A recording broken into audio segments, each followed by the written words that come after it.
चर्चा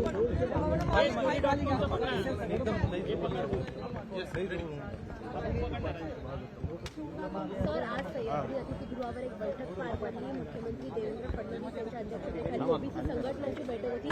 काय नेमक्या या बैठकीमध्ये झालं? माननीय मुख्यमंत्री देवेंद्र फडणवीसजी, उपमुख्यमंत्री एकनाथ शिंदेजी, उपमुख्यमंत्री अजित पवारजी, माननीय छगन भुजबळजी, पंकजाताई, अतुल सावेजी आणि विजय वडेट्टीवारजी आणि ओबीसी जे डेलिगेशन या ठिकाणी आलं होतं, जवळपास 40 पदाधिकारी या बैठकीला होते. राज्याचे मुख्य सचिव आणि सर्वच अधिकारी होते. या बैठकीमध्ये ज्या GR संबंधी काही संशय आणि काही जो मराठा कुणबी मराठा प्रमाणपत्र देण्याकरता जी काही परिस्थिती आहे किंवा त्या GR बद्दल काही संभ्रम निर्माण करण्यात आले किंवा संभ्रम ओबीसी शिष्टमंडळाच्या मनात होते, त्याबद्दल त्यांचं सर्वांचं म्हणणं आम्ही ऐकून घेतलं. महाज्योतीला निधी मिळणे, ओबीसीचे हॉस्टेल्स असतील आणि ओबीसी समाजाच्या विद्यार्थ्यांना उद्योगाकरता सवलती असतील, त्यांना कमी व्याजदराचं कर्ज असेल, हे सर्व बाबीवर चर्चा झाली. सर्वच प्रतिनिधींनी चर्चेमध्ये भाग घेतला आणि यामध्ये जी मागणी होती मूळ, की पात्र मराठा कुणबी मराठा प्रमाणपत्रच व्हावे, सरसकट कुठल्याही पद्धतीचं GRचं त्या ठिकाणी फायदा घेऊ नये आणि GRचा फायदा घेऊन खोटे प्रमाणपत्र इश्यू होऊ नये, ओबीसीचे कुणबी प्रमाणपत्र इश्यू होऊ नये आणि जे काही त्या ठिकाणी खोटे प्रमाणपत्र काही अधिकाऱ्यांनी दिल्याचे काही दाखले किंवा खोडतोड केल्याचे दाखले माननीय भुजबळ साहेबांनी बैठकीत मांडले. त्याबद्दलही संबंधित अधिकाऱ्यांनी जर खोटे प्रमाणपत्र दिले किंवा एखाद्याने खोटी दाखले तयार केले किंवा खोडतोड करून दाखले तयार केले, त्यावर कारवाई व्हावी अशी मागणी होती. माननीय मुख्यमंत्र्यांनी हे स्पष्ट केलं आहे की कुठलाही खोटं प्रमाणपत्र जर कोणी काढलं असेल, खोडतोड केली असेल किंवा एखाद्या अधिकाऱ्यांनी चुकीचे प्रमाणपत्र दिले असेल तर तो अधिकारी जबाबदार राहील, त्या अधिकाऱ्यावर कारवाई होईल. कुठल्याही परिस्थितीमध्ये कुठल्याही समाजावर अन्याय होणार नाही. मराठा समाजाचा अधिकार त्या ठिकाणी कायम राहील. ओबीसीच्या ताटातलं कोणी घेणार नाही आणि ओबीसी मराठा समाजात कुठलाही संघर्ष निर्माण होणार नाही याची काळजी शासनही घेईल, आम्ही सर्व घेऊ आणि कुठल्याही परिस्थितीमध्ये ओबीसी समाजावर अन्याय होणार नाही, कुठलंही खोटं प्रमाणपत्र इश्यू होणार नाही, कुठलाही GRचा चुकीचा अर्थ कोणी काढणार नाही. चुकीच्या अर्थाने कोणी प्रमाणपत्र त्या ठिकाणी काढलं तर त्या अधिकाऱ्यावरही कारवाई होईल आणि ज्यांनी खोटं प्रमाणपत्र तयार केलं त्यांच्यावरही कारवाई होईल. अशा पद्धतीच्या त्या ठिकाणी चर्चा त्या ठिकाणी झाली. आम्ही सर्वांनी, माननीय मुख्यमंत्र्यांनी विजय वडेट्टीवारजी आणि सर्वांना विनंती केली की राज्याची पूर परिस्थितीचा विचार करून आणि कोर्टामध्ये आता 5 तारखेला ज्या केसेस टाकल्या आहे ओबीसी समाजाच्या काही व्यक्तींनी की हा GR चुकीचा आहे किंवा हा जो GR काढला तो 2 सप्टेंबरचा तो चुकीचा GR आहे, त्यावर काही कोर्ट केस केलेले आहे हायकोर्टमध्ये, त्याचीही 5 तारखेला सुनावणी आहे. त्यामुळं आता कुठल्याही पद्धतीच्या GRला त्या ठिकाणी जी मागणी आहे GRच बदलला तसा वगैरे कोर्टामध्ये आता केस सुरू असल्यामुळं त्यामुळं अशी कुठली भूमिका आता करता येणार नाही. परंतु हे मात्र दक्षता घेता येईल, कोणतंही चुकीचं प्रमाणपत्र निघणार नाही. पण 10 तारखेचा मोर्चा जो ओबीसी संघटनांनी कॉल केला आहे तो मोर्चा मात्र परत घ्यावा. राज्याची पूर परिस्थितीचा विचार करून हा मोर्चा परत घ्यावा अशी विनंती माननीय मुख्यमंत्री महोदयांनी विजय वडेट्टीवार आणि सर्व शिष्टमंडळाला केली आहे. सर, श्वेतपत्रिका काढली जाणार का? ज्या पद्धतीने या बैठकीमध्ये मागणी सुद्धा करण्यात आली की चुकीचे कुणबी प्रमाणपत्र दिले जातात आहेत मराठ्यांना, त्या संदर्भात पंकजाताईंनी मागणी केली की श्वेतपत्रिका काढा, म्हणून ती श्वेतपत्रिका काढली जाणार. शंका व्यक्त केली आहे की असे प्रमाणपत्र खोटे इश्यू झाले आहेत. आधी कुठलीही श्वेतपत्रिका काढताना किंवा काही त्या ठिकाणी पूर्ण माहिती सरकारकडे आल्याशिवाय काही असं करता येत नाही. परंतु पंकजाताईची सर्वांची मागणी हे आहे की त्यांच्याकडे मराठवाड्यामध्ये किंवा इतर भागामध्ये जे खोटे प्रमाणपत्र आले आहेत त्यावर श्वेतपत्रिका काढा. श्वेतपत्रिका काढण्यापूर्वी ही जे काही माहिती प्रत्येक जिल्ह्याकडे बोलवावी लागेल. आमची ओबीसी सबकमिटी ही माहिती बोलवेल. ओबीसी सबकमिटी जी आहे त्याचा चेअरमन म्हणून मी सांगतो की ही माहिती आम्ही बोलवू की कुठल्या कुठल्या प्रांतांनी कुठल्या कुठल्या तहसीलदारनी कुठले कुठले कास्ट सर्टिफिकेट दिलं आहे ही माहिती आम्ही बोलवणार आहे. त्यात जर आम्हाला असं वाटलं की खोटे प्रमाणपत्र इश्यू झाले आहे, खोळातोड झालेली आहे, त्यावर मात्र अंतिम निर्णय माननीय शासन घेईल. पण आमची ओबीसी सबकमिटी पहिला हे व्हेरीफाय करेल की खरंच या ठिकाणी खोटे प्रमाणपत्र इश्यू झाले आहे का, त्या ठिकाणी काही खोडतोड झाले आहे का, हे आम्ही पहिले तपासू. जर हा क्वांटम या ठिकाणी चुकीच्या पद्धतीने वाढला असेल किंवा चुकीच्या पद्धतीने झालं असेल तर मग मात्र त्या गोष्टीचा नंतर विचार करता येईल. जरंगे पाटील म्हणतात की 94च्या GR-लाच आम्ही संपूर्ण नाही, आता विजय वडेट्टीवारजी आणि ते शिष्टमंडळ बसलेलं आहे, ते विचार करताय. सरकारची माझी आपल्या माध्यमातून त्यांना विनंती आहे. माननीय मुख्यमंत्र्यांनी त्यांना विनंती केली की राज्याची पूर परिस्थितीचा विचार करून राज्यामध्ये जे काही शेतकऱ्याची आज त्या ठिकाणी आपल्याला मदतीची सर्वांची भूमिका आहे त्या भूमिकेचा विचार करून आपण हा मोर्चा त्या ठिकाणी कमी करावा.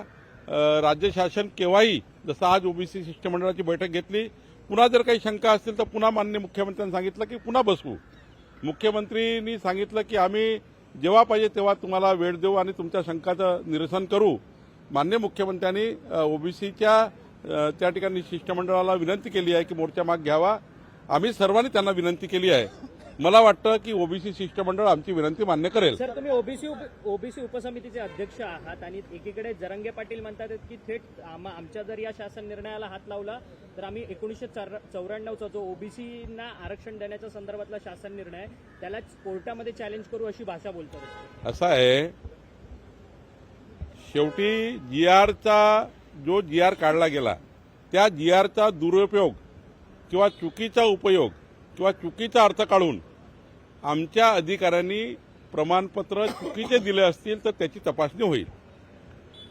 जर खोडतोड केली असेल दाखल्यामध्ये, जन्म दाखल्यामध्ये, वंशावळीच्या दाखल्यामध्ये खोडतोड केली असेल तर त्या ठिकाणी ते दाखले रद्द होतील. उद्या व्हॅलिडिटीमध्ये जेव्हा जातील तेव्हा चुकीचं केलं असेल तर व्हॅलिडिटी कमिशन आहे, व्हॅलिडिटी कमिटी आहेत, तिथे त्या ठिकाणी तपासणी होईल. त्यामुळे चुकीचं होऊ शकत नाही. पण एखाद्याने केलं असेल चुकीचं तर आमची ओबीसी सबकमिटी अशा चुकीच्या प्रमाणपत्राची दखल घेईल आणि चुकीच्या पद्धतीने झालं असेल तर त्या सर्व दाखले ओबीसी सबकमिटी मागवेल. कारण आम्ही जे इश्यू केलेले दाखले मागवू शकतो, आमच्या अधिकाऱ्याकडे त्याची डुप्लिकेट कॉपी आहे. त्यामुळं चुकीच्या पद्धतीचा जीआरचा अर्थ कोणी काढू नये असं शिष्टमंडळाची मागणी होती. मात्र एक गोष्ट खरी आहे की एखाद्या अधिकाऱ्यांनी किंवा एखाद्या व्यक्तीने आमच्या जीआरचा चुकीचा अर्थ काढू नये आणि कोणात्याही समाजावर अन्याय करू नये. मराठा समाजावर अन्याय होणार नाही, ओबीसीवर अन्याय होणार नाही याची काळजी सरकार घेईल असं माननीय मुख्यमंत्र्यांनी स्पष्ट केलं आहे. चॅलेंज करतात.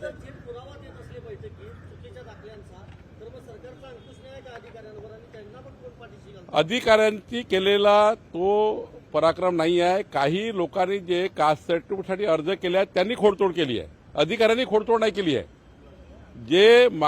ज्यांनी ओबीसी सर्टिफिकेट मागितले त्यांनी खोडतोड करून मागितलेले आहे. काही जन्म तारखेच्या दाखल्यावर खोडतोड आहे, जन्माच्या दाखल्यावर, काही वंशावळीच्या दाखल्यावर खोडतोड आहे, काही आमच्या महसुली दाखल्यावर खोडतोड करून प्रमाणपत्र मागितले आहे. असे दाखले माननीय भुजबळ साहेबांनी दाखवले आहे. परंतु ओबीसी समाजाला थेट चॅलेंज मनोज जरंगे पाटील देतात. 94च्या GR-लाच आम्ही कोर्टात आव्हान देऊ असं म्हणतात. लोकशाहीमध्ये सर्वांना सर्व अधिकार आहे. ज्यांना ज्यांना जे वाटते ते करण्याचा अधिकार आहे.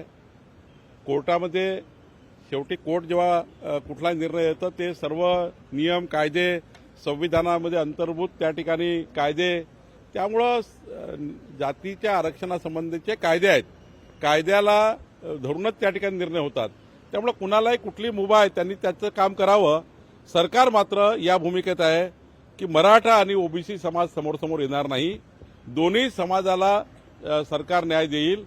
कुणाच्या ताटातलं कुणाच्या ताटात जाणार नाही. मुख्यमंत्र्यांची स्पष्ट भूमिका आहे, कुठल्याही समाजावर अन्याय होणार नाही. बावनकुळे सर, आज उद्धव ठाकरेंचा शिवसेनेचा मेळावा पुण्यात होता. त्यावेळेस उद्धव ठाकरे बोलताना असं बोललेत की आम्ही ज्यावेळेस भाजपसोबत होतो त्यावेळेस कडवट होतो आणि आम्ही भाजपबरोबर नाही आहोत, तर आम्ही हिंदुत्व सोडलंय का, असा सवाल ते उपस्थित करतात आहेत. भाजपचं अमर प्रेम आहे आणि आमचं लव जिहाद आहे का, असा देखील ते सवाल उपस्थित करतात. नाही, कळवटपणा तर उद्धव ठाकरेंनी घेतली. आम्ही कधीच कळवटपणा उद्धव ठाकरेची घेतली नव्हती.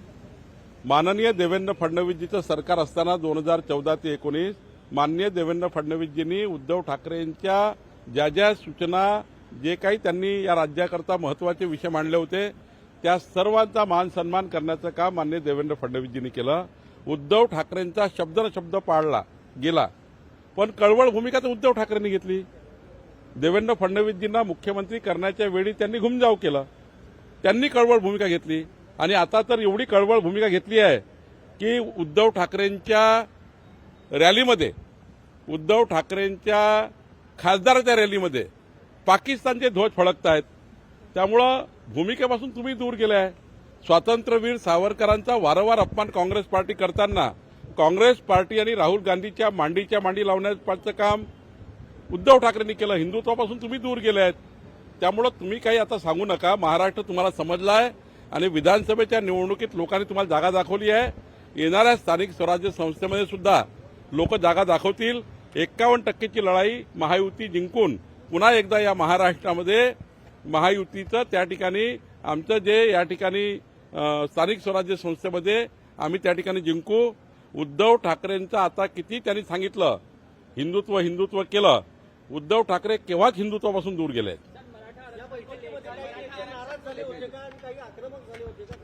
काही आक्रमक कोणी झालं नाही. सर्वांनी भूमिका मांडली. शेवटी भूमिका मांडताना कोणाचा आवाज जास्त असतो, कोणाचा आवाज कमी असतो. त्यामुळे ते आक्रमक नसतात, भूमिका मांडतात.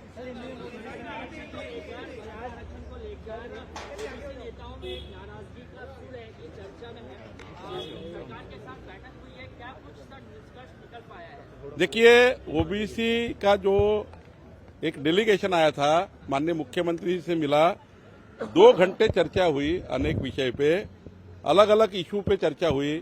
महाज्योति के बारे में, निधि के बारे में चर्चा हुई, फंड्स के बारे में चर्चा हुई, ओबीसी हॉस्टल के बारे में चर्चा हुई. फिर वो जो जीआर निकला है ओबीसी प्रमाण पत्र देने को लेकर, मराठा कुंभी मराठा जो परिवार है उनको लेकर, तो कुछ शंकाएं थी, कुछ संशय थे, कुछ जीआर के बारे में संभ्रम थे. माननीय मुख्यमंत्री जी ने एक मुद्दों पे सभी शिष्टमंडल से चर्चा की. जितने भी मुद्दे शिष्टमंडल ने माननीय मुख्यमंत्री जी के सामने रखे, एक विषय पे मुख्यमंत्री जी ने चर्चा की और सारा समाधान किया गया. और कोई भी जीआर का उल्लंघन अगर करते हैं या जीआर का दुरुपयोग करते हैं, वो सारे अधिकारी अगर जवाबदार रहेंगे. जो अधिकारियों ने जीआर का गलत उपयोग किया है, गलत अर्थ निकालकर सर्टिफिकेट इशू किए हैं, ऐसी भी डिमांड थी, वो भी डिमांड माननीय मुख्यमंत्री जी ने कहा हम चेक करेंगे. और मैं जवाबदारी से कहता हूँ, ओबीसी समाज पर कोई अन्याय नहीं होगा, मराठा समाज के ऊपर कोई अन्याय नहीं होगा. दोनों समाज आमने सामने नहीं आएंगे. इसके लिए सरकार खुद और हमारा ओबीसी शिष्टमंडल भी उन्होंने ये मान्य कर लिया. लेकिन जो 10 तारीख का मोर्चा ठहरा है ओबीसी संगठन का, वो मोर्चा नहीं होना चाहिए. इसका माननीय मुख्यमंत्री जी ने रिक्वेस्ट की संगठन को. लोकशाही मराठी ऐका, पहा, जागरूक रहा.